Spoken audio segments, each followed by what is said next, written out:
जय हिंद साथियों। आज जो है हम चर्चा करने वाले हैं यूपीएससी या अन्य कॉम्पिटिटिव एग्जाम से रिलेटेड, ठीक है, वर्ल्ड जियोग्राफी के बारे में चर्चा करने वाले हैं। जैसा कि इस सेशन में हमने पिछले सेशन में बताया था कि सौर मंडल की उत्पत्ति के विषय में हमने बताया था या चर्चा की थी। अब यहाँ पर हम बात करेंगे वैज्ञानिक आधार पर, वैज्ञानिक विचारधारा के अनुसार जो कांट का नियम था उसको डिटेल में हम पढ़ने का प्रयास करेंगे। तो चलिए भैया, इस सेशन में हम सारी चीजों को डिटेल से पढ़ते हैं, ठीक है। तो हम यहाँ पर बात करते हैं कांट की नियमानुसार, ठीक है। तो कांट का गैसीय या वायव्य वायव्य राशि परिकल्पना 1755 के बारे में चर्चा करते हैं। तो इनकी जो किताब का नाम था journal nature history of world and theory of haven, ठीक है। क्या हेवन, ठीक, इनकी बुक का नाम था, ये पूरा नाम उनकी बुक का था यहाँ, ठीक है। अब हम बात करते हैं इन्होंने बताया क्या। तो इन्होंने न्यूटन के गुरुत्वाकर्षण बल एवं या और केंद्रापसारी बल के महत्व को देते हुए बताया कि जब ब्रह्मांड की उत्पत्ति हुई उस समय गैस के छोटे व बड़े गैस के जो कण थे, धूल या गैस के जो कण थे, कुछ धूल व गैस के कण बड़े थे और कुछ धूल व गैस के कण छोटे थे। अब ये छोटे व बड़े गैस के कण में सबसे ज्यादा गुरुत्वाकर्षण बल बड़े कण का होता है। तो बड़ा कण का गुरुत्वाकर्षण बल अधिक होगा और छोटा जो कण होगा वो उसके चारों ओर गुरुत्वाकर्षण बल के कारण घूमने लगेगा। जब घूमने लगेगा उसके फलस्वरूप जो बड़ा कण है या जिसका गुरुत्वाकर्षण बल अधिक है वो छोटे कणों को अपनी ओर आकर्षित कर लेगा, यानी अपनी ओर खींच लेगा। खींचने के फलस्वरूप जो छोटे कण थे वो बड़े कण से मिल गए, जिस कारण से उसके आयतन में वृद्धि हुई, यानी आकार में वृद्धि हुई। आकार में वृद्धि होने के फलस्वरूप जब आकार में वृद्धि हुई तो उससे, जैसे ये जो एक कोई बड़ा सा गैस का कण बन गया, अब बड़े गैस के कण से ये क्या होगा भैया, इसका आकार जब बढ़ा तो यहाँ पर केंद्रीय भाग में नाभिकीय संलयन की प्रक्रिया चल रही है। तो नाभिकीय संलयन पता ही है, हाइड्रोजन को हीलियम में कन्वर्ट करता है। जितना इसके चारों तरफ का मैटर था, ठीक है, वेस्ट मैटर यानी बेकार मैटर था, वो क्या हुआ, बाहर की ओर निकलने लगा, अर्थात रिंगों के रूप में बाहर निकल गया। रिंगों के रूप में जब बाहर निकला तो उसी से 9 ग्रहों का निर्माण हुआ, ठीक, उसी से 9 ग्रहों का निर्माण हुआ। 1 2 3 4 5 6 7 और ये 8 और एक ये 9 ग्रहों का निर्माण हुआ, अर्थात 9 ग्रह बने, अस्तित्व में आए। अब देखो इन्होंने बताया एक बीच में एक परिकल्पना गलत दे दी। परिकल्पना क्या दी, इन्होंने कहा जो धूल के जो कण थे इनके आपस में मिलने से, धूल के कणों के आपस में मिलने से परिभ्रमण गति उत्पन्न हुई, जिसके कारण इनकी संरचना जो है, ग्रहों की संरचना एक विशेष प्रकार की संरचना बनी। इन्होंने ये कहा, यानी जब गैस यानी धूल के जो कण हैं आपस में मिले, आपस में मिलने के कारण परिभ्रमण गति उत्पन्न हुई। जब परिभ्रमण गति उत्पन्न हुई उसके फलस्वरूप जो ग्रहों की संरचना का निर्माण हुआ। ये क्या, अब देखो जब इन्होंने ये बात बताई, चूंकि उसके पहले किसी ने नहीं बताई थी, ठीक है, तो जब ये बात बताई तो इनका हुआ विरोध, क्योंकि विरोध भी जरूरी है। यदि विरोध नहीं होगा तो कोई व्यक्ति सुधरेगा नहीं। जैसे सपोज करते हैं, यदि यार विपक्ष में कौन है प्रेजेंट टाइम में, तो विपक्ष में राहुल गांधी है, और पक्ष में कौन है, तो इस समय सरकार किसकी है, श्री नरेंद्र मोदी जी की, ठीक है। तो विपक्ष यदि यार मजबूत रहेगा तो जो है जो पक्ष होगा यानी जिसकी सरकार होगी वो क्या उतना मनमानी नहीं कर पाएगा, ठीक है। तो इसलिए विरोध होना भी जरूरी है।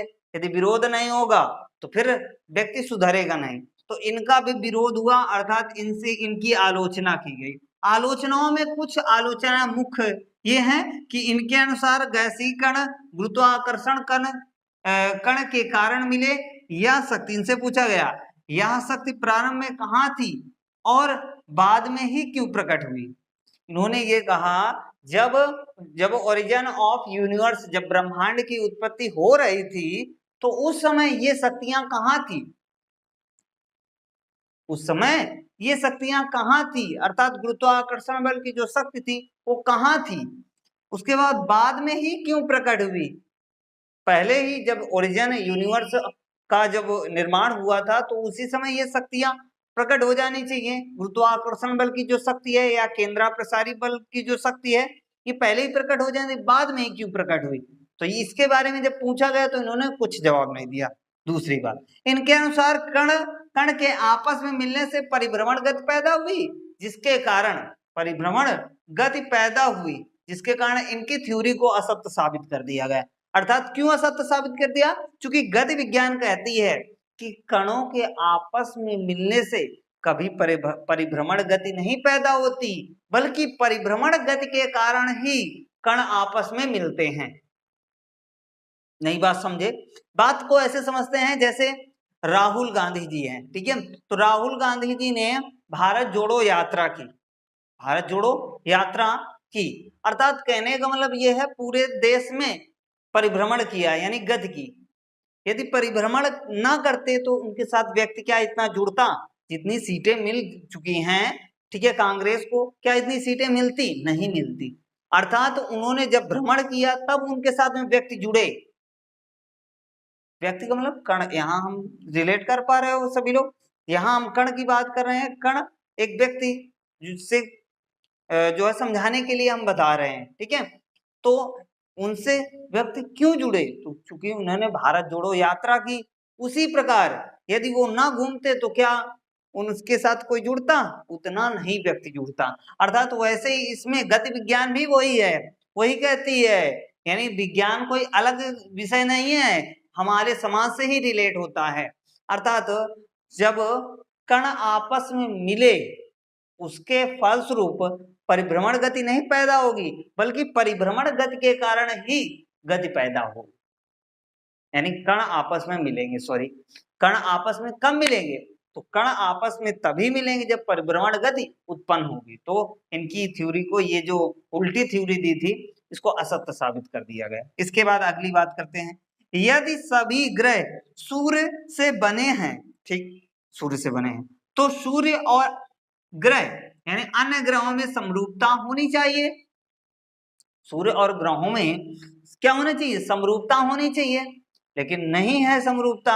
अर्थात कहने का मतलब ये है जो सूर्य है वो हाइड्रोजन को हीलियम में कन्वर्ट कर रहा है, अर्थात सूर्य में नाभिकीय संलयन की प्रक्रिया हो रही है, लेकिन जो ग्रह हैं तो उनमें नाभिकीय संलयन की प्रक्रिया तो हो नहीं रही है ना, क्योंकि जो है 4 पार्थिवी ग्रह हैं, पार्थिवी ग्रह का मतलब जिनमें धरती पाई जाती है, और 4 गैसीय ग्रह हैं, ठीक है, उनको अलग अलग कैटेगरी में बांटा जाता है, वो बात की बात है, लेकिन समानता होनी चाहिए। यदि सूर्य अत्यधिक चमक रहा है तो पृथ्वी भी अत्यधिक चमकनी चाहिए, सूर्य की भी एनर्जी स्वयं की होती है तो पृथ्वी की भी होनी चाहिए। तो ये इस बात को गलत साबित करता है। अगली बात करते हैं, सूर्य और बृहस्पति के कोणीय गति में अंतर क्यों, तो इनसे पूछा गया ये दोनों में अंतर क्यों। अर्थात कहने का मतलब यह है बृहस्पति ग्रह का कोणीय गति अधिक है और सूर्य का कोणीय वेग या कोणीय गति कम है, तो इन दोनों में समानता होनी चाहिए। यदि अगर तुम ये कहते हो कि इसी सूर्य के ही भाग से ये अन्य ग्रह बने हैं, तो अन्य ग्रह बने हैं, चलो ठीक है, लेकिन यहाँ बृहस्पति ग्रह और सूर्य दोनों की जो कोणीय गति है वो समान होनी चाहिए, अर्थात इसी से बना है तो समान होने चाहिए। तो ये इस बात पर भी चुप रहे, तो इनको परिकल्पनाओं का सामना करना पड़ा, इसके फलस्वरूप इनकी थ्योरी को असत्य साबित कर दिया गया। अगली हम बात करते हैं, ठीक है, लाप्लास नामक वैज्ञानिक आए, तो उन्होंने क्या बताया उनके बारे में डिटेल में चर्चा करते हैं। हम लिख इसलिए नहीं रहे, सारी चीजें लिखेंगे तो समय ज्यादा बर्बाद होगा, इसलिए हम यहाँ पर कुछ चीजें लिखते हैं और कुछ बोल के बता देते हैं, ठीक है। हर चीजें लिखेंगे तो बहुत लंबा हो जाएगा, एक साल में भी ये नहीं खत्म हो पाएगा। हमारा उद्देश्य है लगभग 3 से 4 या 5 महीने में जियोग्राफी खत्म हो जानी चाहिए। ठीक है, तो यहाँ पर समझ लेते हैं इतना, भैया स्क्रीनशॉट ले लो। लाप्लास की निहारिका परिकल्पना के बारे में हम चर्चा करते हैं। तो दूसरे जो वैज्ञानिक आए वो लाप्लास आए। लाप्लास ने अपनी निहारिका परिकल्पना में बताया कब, जिसे मोनोस्टार थ्योरी भी बोला जाता है। 1796 में ये फ्रांसीसी वैज्ञानिक थे। इन्होंने 1796 में एक थ्योरी दी, जो कि इनकी किताब का नाम था सौर परिवार की व्यवस्था। ठीक है, तो यूपीएससी में या अन्य कॉम्पिटेटिव एग्जाम में सबसे पहले क्वेश्चन यही पूछा जाता है कि निहारिका परिकल्पना किस वैज्ञानिक ने दिया, तो लाप्लास नामक वैज्ञानिक ने दिया। पहली बात, मोनोस्टार थ्योरी किस वैज्ञानिक की रचना है या किस वैज्ञानिक ने इसकी खोज की, तो मोनोस्टार थ्योरी जो है लाप्लास नामक वैज्ञानिक ने किया। इसके बाद लाप्लास नामक वैज्ञानिक कहाँ के थे, ये फ्रांस के वैज्ञानिक थे। इन्होंने कब सिद्धांत दिया, तो 1796 में दिया। ठीक है, इसके बाद इनकी किताब का नाम तो सौर परिवार की व्यवस्था। ठीक है, निहारिका की संकल्पना के आधार पर, यानी निहारिका संकल्पना के आधार पर इन्होंने अपनी थ्योरी दी। थ्योरी में कई बातें पुष्टि कई बातों की पुष्टि की। कई बातों की पुष्टि यहाँ पर हम बात कर देते हैं, क्योंकि सारी चीजें लिखेंगे तो बहुत ज्यादा मैटर हो जाएगा, बहुत ज्यादा वीडियो लंबा हो जाएगा। इस कारण से हम यहाँ पर हमारी बातों को गौर से सुनना। तो इन्होंने निहारिका परिकल्पना में बताया, सर्वप्रथम एक निहारिका थी। ठीक है, सर्वप्रथम एक निहारिका थी। निहारिका के अंदर, ठीक है ना, यानी कहने का मतलब ये है निहारिका में क्या हो रहा था, विखंडन हो रहा था। अर्थात कहने का मतलब ये है, जो निहारिका हमने एग्जाम्पल दे के पिछले सेशन में बताया था, जब निहारिका थी, ठीक है, निहारिका का आकार किसका, रेड जायंट बन गया था। रेड जायंट के बाद हमने बताया था किस प्रकार से सूर्य का ओरिजिन हुआ था, सूर्य का किस प्रकार से निर्माण हुआ था, ये हम पिछले सेशन में बता चुके हैं। ठीक है, तो कहने का मतलब ये है, इसके अंदर क्या, इसके जो आंतरिक भाग है, अंदर का भाग है, वो अत्यधिक गर्म था और इसका बाहरी भाग धीरे धीरे ठंडा होने लगा। जब ठंडा होने लगा तो उसके फलस्वरूप, यानी इसका जो व्यास है वो कम होने लगा। जब इसका व्यास कम होने लगा तो उसके बाद, यानी इसमें क्या हो गई, इसका जो व्यास जब कम हुआ तो केंद्रीय भाग पर नाभिकीय संलयन की प्रक्रिया चलने लगी, जिसके फलस्वरूप ये अत्यधिक तीव्रता से परिक्रमण करने लगा या अपने अक्ष पर घूमने लगा। घूमने के फलस्वरूप इसका जो बाहरी भाग था, बाहरी मैटर था, वो बाहर हो गया। तो जब बाहर हो गया तो इसी के चारों ओर चक्कर लगाने लगा। तो कहने का मतलब यह है, निहारिका से ही, अर्थात नेबुला से ही हमारे सन का निर्माण हुआ है, या हमारे सोलर सिस्टम का निर्माण हुआ है। सन यहाँ केंद्र पर था और इसके अन्य जो अदर प्लेनेट थे, जितने जो 9 प्लेनेट थे, 9 ग्रह थे, वो इसके चारों ओर धीरे धीरे चक्कर काटने लगे। ठीक है, अब देखो ये बात हमने तो बता दी कि यानी कोई जो है नेबुला था। ठीक है, नेबुला से ही हमारे सन का निर्माण हुआ है और सन के साथ में अदर जो है प्लेनेट जितने भी हैं, 9 के 9 प्लेनेट बने हैं। तो अब देखो इनकी कुछ थ्योरी, ऐसा माना जाता है कि इनकी थ्योरी कुछ हद तक सही है। अर्थात कहने का मतलब ये है, कांट की जो थ्योरी थी उससे तो बहुत बेटर है ये थ्योरी। तो इनकी जो है विशेषताएं भी कुछ काउंटिंग की गई। विशेषताओं में मुख्य विशेषता, पहली बात, इनकी पहली विशेषता क्या थी, अंतरिक्ष में कई निहारिकाएं हैं जो इस मत की पुष्टि करती हैं। यानी कहने का मतलब ये है, हमारे ब्रह्मांड में बहुत सारे क्या है, बहुत सारी निहारिकाएं हैं, यानी नेबुला है। हमने बताया था नेबुला का निर्माण किस प्रकार से होता है, ये हमने बताया था पिछले सेशन में। ठीक है, गैस व धूल के जो कण होते हैं उन्हीं से किसका बनता है, नेबुला का निर्माण, यानी निहारिका का निर्माण होता है। तो इस मत की जो है पुष्टि करती है। दूसरी बात शनि के चारों ओर पाए जाने वाले वलय इस परिकल्पना की पुष्टि करते हैं। अर्थात कहने का मतलब ये है, शनि के चारों ओर रिंग देखते हो, तो रिंग में जैसा कि हमने चित्र में दिखा दिया है कि शनि किस प्रकार से होता है, तो चित्र यहाँ पर देख सकते हो। ठीक है, तो यहाँ पर चित्र हमने दे दिया है। तो इसके चारों तरफ जो रिंग होता है, ठीक है, रिंगों के कारण ही यानी शनि पर चंद्रमाओं का निर्माण होता है। तो ऐसी पुष्टि परिकल्पना की जा सकती है कि जो है यानी हमारे सूर्य के जो पार्ट्स थे यानी निहारिका थी, निहारिका से सूर्य बना, सूर्य जब बना तो सूर्य के चारों ओर जितना भी उसका मैटर था उससे क्या बना, प्लेनेट बने। तो भैया इसी प्रकार से जैसे शनि ग्रह है, शनि ग्रह के रिंग हैं तो रिंगों से ही उसके उपग्रह यानी चंद्रमा बने हैं। तो प्रेजेंट टाइम में सबसे ज्यादा चंद्रमा रखने वाला शनि ग्रह है। ठीक है, बात आगे बात करते हैं। तीसरी बात इन्होंने कहा परिक्रमणशील पिंड के व्यास में कमी होने पर परिभ्रमण गति में वृद्धि होती है। ये भी बात सही है। अर्थात कहने का मतलब ये है कि परिक्रमणशील पिंड यदि कोई पिंड बहुत उसका ज्यादा व्यास है, ठीक है, तो व्यास ज्यादा है तो उसकी परिभ्रमण गति कम होगी, यदि व्यास ज्यादा है तो उसकी परिभ्रमण गति क्या होगी, वृद्धि मीन्स अधिक होगी। ठीक है, इतनी बात क्लियर हुई। अर्थात कहने का मतलब ये है कोई व्यक्ति है जैसे बहुत मोटा है तो उसको दौड़ाओगे तो क्या वो दौड़ पाएगा, नहीं दौड़ पाएगा। यदि यार वही कोई नॉर्मल या पतला सा इंसान है उसको दौड़ाओगे तो वो आसानी से दौड़ लेगा। तो कहने का मतलब ये है यदि यार किसी भी पिंड का व्यास ज्यादा है यानी उसका वेट ज्यादा है तो वो आसानी से घूम नहीं पाएगा, अर्थात वो आसानी से यानी रोटेट परिभ्रमण नहीं कर पाएगा, और जब परिभ्रमण नहीं कर पाएगा तो उसकी गति में वृद्धि नहीं होगी। यदि उसका मास कम हो जाएगा तो वो अत्यधिक परिक्रमण कर लेगा, अर्थात उसके परिभ्रमण गति में वृद्धि होगी, यानी घूमने में वो आसानी से घूम जाएगा। अगली बात करते हैं तीसरा, सभी ग्रहों की रचना एक जैसे तत्वों की उपस्थिति का होना। अर्थात सभी जो ग्रह हैं, सभी ग्रह मतलब जितने भी प्लेनेट हैं, ठीक है, प्लेनेट में से बुध, शुक्र, पृथ्वी, मंगल, बृहस्पति, शनि, अरुण और वरुण और प्लूटो यानी यम, ये 9 के 9 ग्रहों में जो इनमें तत्व पाए जाते हैं वो लगभग सेम है सब में तत्व। ठीक है, लगभग सेम तत्व पाए जाते हैं, इस कारण से इसकी पुष्टि होती है। इसके बाद सभी ग्रह गैसीय वलय के ठंडा होने से बने हैं।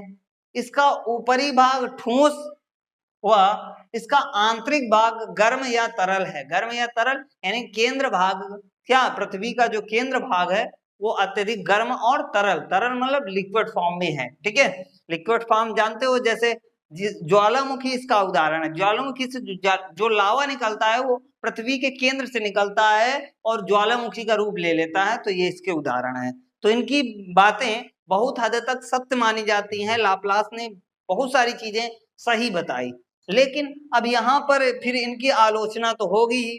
ठीक है, आलोचना होगी, इसलिए क्लू मत छोड़ो।